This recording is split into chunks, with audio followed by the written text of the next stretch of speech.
Systemic farming encompasses a holistic and integrated approach to agriculture, combining various components such as mixed farming, livestock rearing, cultivation of annual and perennial crops, fishing, agro-processing, poultry production, and more. This comprehensive method recognizes the interconnectedness of different agricultural practices and leverages synergies to enhance productivity, sustainability, and resilience in food production systems. Nigeria, as a key player in Africa's agricultural sector, offers a rich tapestry of opportunities for systemic farming to flourish and address the challenges of food insecurity. By promoting mixed farming practices that integrate crop cultivation with livestock rearing, farmers can maximize land use efficiency, improve soil fertility, and diversify income streams. The cultivation of both annual crops like maize, rice, and cassava, and perennial crops such as cocoa, oil palm, and rubber contributes to agricultural diversity and resilience. Furthermore, the inclusion of fisheries and aquaculture in systemic farming not only enhances nutritional diversity, but also supports livelihoods in coastal communities and inland areas. Agro-processing facilities add value to raw agricultural products, creating opportunities for entrepreneurship, job creation, and local economic development. Poultry farming, with its potential for meat and egg production, offers another avenue for income generation and food security at the household level.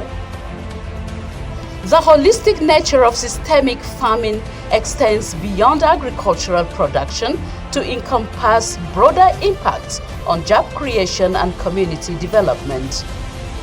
By fostering a vibrant agricultural sector that embraces diverse farming practices, Nigeria can unlock opportunities for employment across the value chain, from farm laborers to agro-entrepreneurs. Community-based agriculture initiatives empower local farmers, strengthen rural communities, and contribute to social cohesion and resilience. Join us on the interview segment of Lens on Africa as we explore the transformative power of systemic farming in Nigeria, highlighting its role in enhancing food security, promoting sustainable agriculture, and driving economic growth. Stay tuned.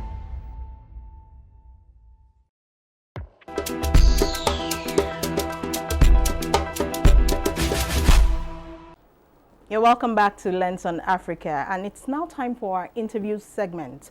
We're discussing systemic farming as a sure way to food security. And our guest is right here with us in the studio. He is Mr. Retson Tedheke. He's an agribusiness practitioner and consultant. He's the principal managing partner of the Nigeria Farmers Group and Cooperative Society. It's good to have you join us on the program. Thank you. Thank it's you. Lovely being here. Yeah. And the name is always a problem. So call me Akmos for sure. Yeah, tongue twister. Really? Okay. All right. So we'll start off very quickly with, of course, we're discussing systemic farming. And, just tell us, what is this concept of systemic farming and how does it differ from traditional agricultural practices?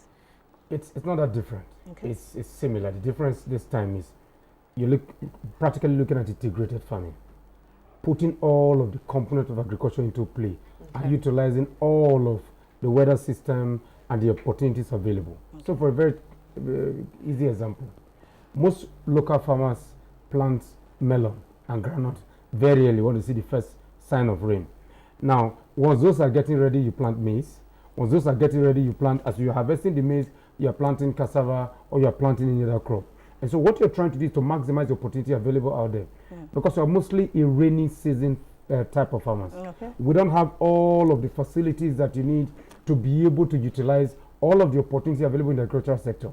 And so for big farmers like us, what we then do is to be able to put all of this together in a particular place.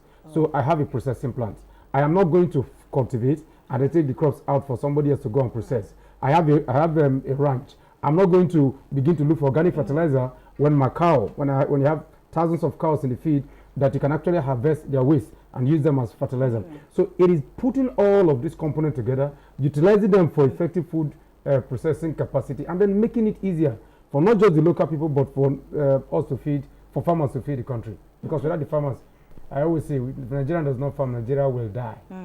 Critically, we have to farm. So systemic farming puts all of this together, makes them effective for the greater good of food security as a concept. Okay. That's amazing. Now, talk to us about how this mixed farming system can contribute to resilience and productivity of agricultural systems in Nigeria.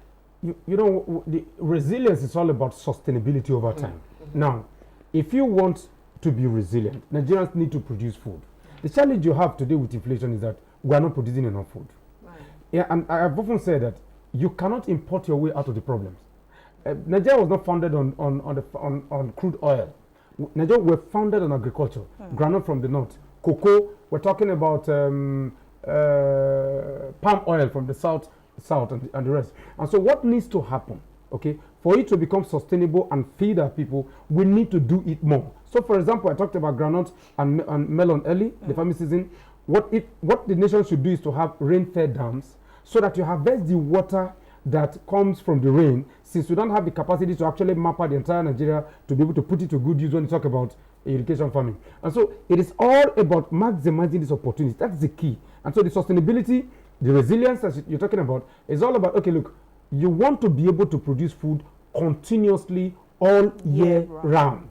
And so to be able to do that, system, governments, both at the federal, state, and the local government level, now needs to come in and look at the fact that, okay, in a place like Kokona local government, we want to cultivate pepper, tomatoes, and the rest during the dry season, after harvesting maize in the rainy season, after harvesting melon, after harvesting groundnut. What then do we need to do to ensure that we continue to keep these people producing? Because the reality is this, and I've often said that Nigeria does not have an insecurity problem. We have an economic problem. It is because as a nation we have not been able to solve the economic problems. That is why we are faced with the challenge of insecurity. Feed the man. You'd rather have money than have gun. Yeah. All right. So, in what ways does the inclusion of fishing and aquaculture enhance food security and the nutritional diversity within this concept or context of systemic farming? The cheapest source of protein is cattle. Okay, but today a lot of Nigeria into fish farming, and so if we get fish right, we can add on an average annually over $10 billion to the Nigerian economy. In fact. And I'm sorry, I'm not shifting away from the question, but I'm going to put it in context. Critically, our economy is struggling because we're not doing enough in agriculture. Because we're not a manufacturing economy. We are an agrarian economy. There's nothing to be afraid of. My great-grandparents sent us to school from agriculture. And today, 40 million Nigerians who are smallholder farmers are feeding the country. Now, look at a state like Lagos. Look at a state like Bayelsa. Most of the Niger Delta. I'm not from the Niger Delta. The ex-minister for the Niger Delta, right? And you realize that the activities of militancy was destroying the ecosystem, or is destroying the ecosystem. That's why the cleanup of the Ogoni land was actually vital. Why? Because if you clean up that ecosystem, you can then increase your fish production capacity. So Lagos, that is not that don't have much land, can produce fish. It's an aqua marine environment. Can produce fish. Can also be involved in Lagos, Akwara, most of those states in the rain-fed beds. So what needs to happen is, aquamarine is a massive industry. I think Nigeria is importing billions of dollars worth of fish every year. What we need to do is to harness that opportunity. What am I talking about? There are what I call this cage that are now used, prepared and dumped and kept in the sea.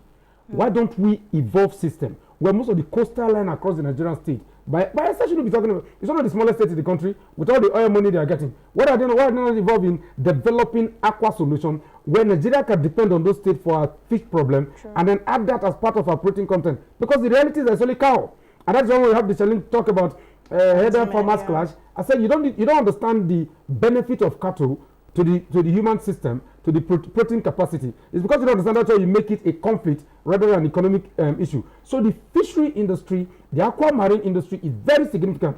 And so investment, because the reality is farmers need resources.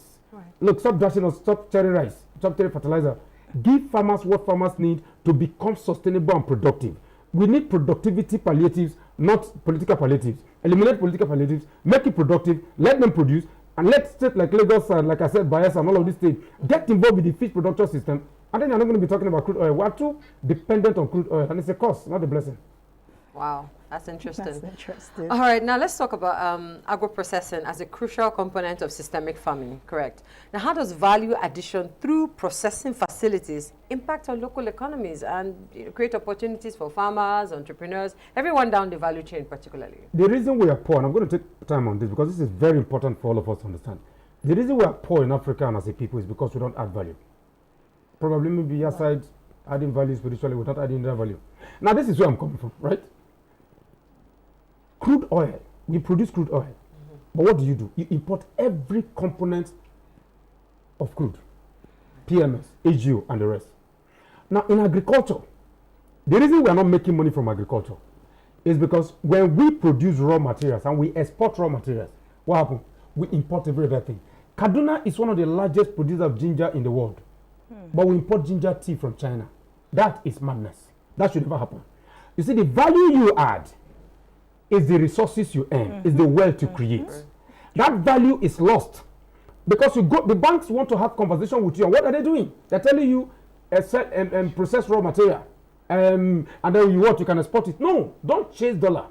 If you are adding value, dollar will come to you. What's happening in the nation today, particularly in agricultural productivity, is that too many of us, because we're in a rush to go after the dollar, we are just selling. You harvest granite, you want to export it. You harvest this one, you want to export it. Right. No, add value. The value addition, when you talk about maize, the current AFDB chairman, president, Akume said it. He said Cote d'Ivoire lost $1 billion when the price of cocoa collapsed. But Switzerland, that don't plant one tree of cocoa, their chocolate industry, nothing happened today. It's about $6 or $7 billion. Nothing happened to that industry. So for Cote d'Ivoire to become productive, for Nigeria to become productive, for us to become sustainable, you add value to everything you produce. True. We must stop the madness of having to export raw material. Exporting raw material is killing us as a people. Are you getting it? I mean, I always look at the case of Kaduna. There was a time that Kaduna used to be the hub of textile production in this country. And all of a sudden, we had this insatiable desire to import fabrics. What did they worry us? Sorry, let me use pidgin there. If we stop, we must get to a point where we stop the importation of what we can produce. Who said we cannot produce cotton? We can. Who said we cannot produce rubber? We can. There was time that Michelin and Dunlop were making tires in this country. Yeah. And the raw material is agriculture. Palm oil. We are not importing palm oil from Asia. Meanwhile, every place in this country, if you shop palm oil, palm seed finish, it will grow.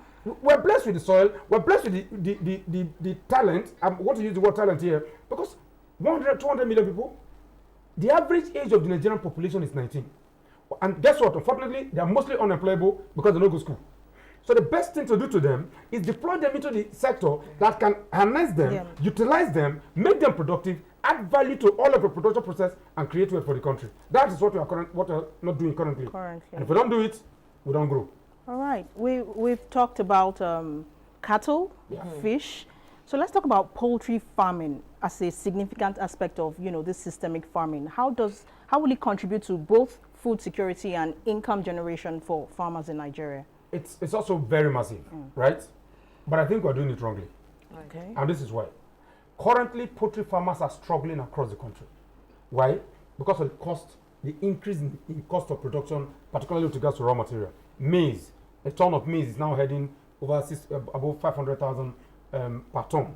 And so it's becoming very difficult for those who are in that sector to survive. Now, I always say that the solutions we need should be solutions that are local. The reason the Asians did not want to become America, they developed local solutions. So if you go to China, most of these countries, they have simple solutions, local solutions to their problems. What is wrong with local chicken?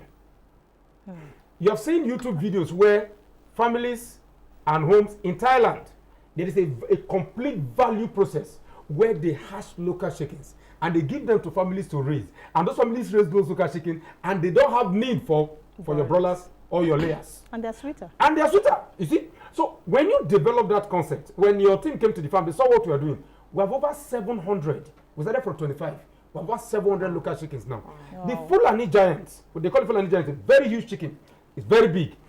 We are now breeding them with our other local varieties to have more better breed. Okay. Now imagine starting with about 25 chicken in November last year and having over 700 chicken by now.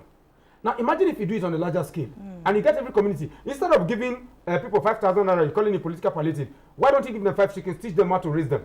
So that they can, you have a breeder. You have one breeder. We talk about there's a Brahma chicken, a very huge chicken that goes for as much as 100,000 naira for one. There are chickens that are as big as myself. Yes. Chicken? Yes, local breed. Not agric, local. Some are various climates all over the world. So we can bring those in. Because if you go to the villages, which is a very unique thing anyway, you don't buy anything. Your grandma will say, go and catch that goat and kill the goat. Go and catch that chicken and kill the chicken. That's how it grows. It's true. And so what happened to that communal structure? When the local people can raise everything, it's still existing in rural Nigeria today. We have lost it in the cities because we feel that if we don't eat everything foreign, we cannot survive. Come to the villages. They are surviving. I say this jokingly, but I pay my casual workers about 1,000 naira a day. And guess what? They survive with it. You know why? Because when they go back home, they probably likely go to use that to buy ingredients, isn't it? It would be 500 naira. They have maize at home. They have soya beans at home. They have this at home. They have melon at home. So they just take those things, those raw material they already have, and they just buy something little, and then they are eating. But give somebody in the urban Nigeria 1,000. You don't quarrel. What is it for? Exactly. You know? Now let's talk about job creation. We know that it's one of the key outcomes of promoting systemic farming practices from what you've talked about, along the different value chains. Let's talk practical now. Employment opportunities that are embedded or that can be generated along the agric value chain. There are different, you've talked about fishing, poultry, cattle rearing, and fantastic, you have experience in across board. So share with us practicals. It's the practicality that's what I'm here. Yes.